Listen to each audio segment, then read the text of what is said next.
In his speech today, Mr Cameron said 90,000 people in the UK are employed by Indian firms and he wants that to rise. But his call for a growth in two-way trade has sparked a sharp debate on Britain's immigration policy, with local companies worried about the cap on numbers. Our economics editor, Stephanie Flanders, is with the Chancellor, George Osborne, who's visiting India's commercial capital, Mumbai. Her report contains flash photography from the start. Yes, sir. Banging the gong to start the day's trading at the Bombay Stock Exchange and banging the drum for British companies here in India's commercial capital. If our economy is going to shrug off the effect of big budget cuts in the next few years, we need to sell more to other countries, preferably countries like India that are on the way up. But right now, we export more to Sweden than we do to India. 10 years ago, we were their fourth largest source of imports. Now, we're only number 18.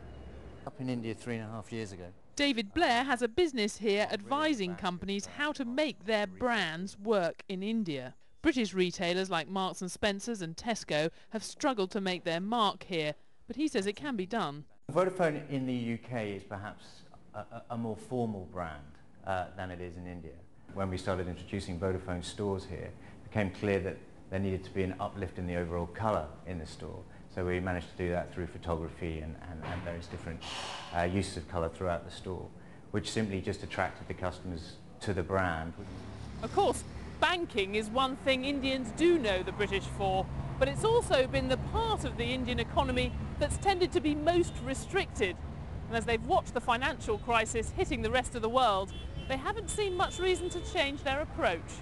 Well, some say it's because we didn't do anything, some say it's because we were ostrich-like, but I think that, you know, in hindsight, we're happy that we had the ring fencing that was put around us.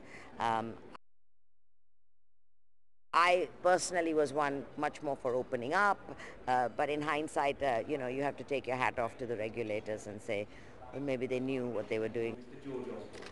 The Chancellor has spent most of his time here pushing the case for British financial services. What 500 million Indians do not have is access to banking services. But some here want to know why they should open up to British companies when Britain's about to make it harder for Indians to come to the UK.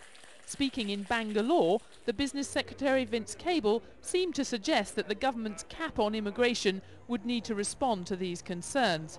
But this is what the Chancellor said to me here in Mumbai. We're very clear that we want people of real skill and talent and entrepreneurship to come to Britain. But we also need to control our borders. And I don't think there's any contradiction between having managed borders, managed immigration, and a dynamic economy that is open to the best in the world.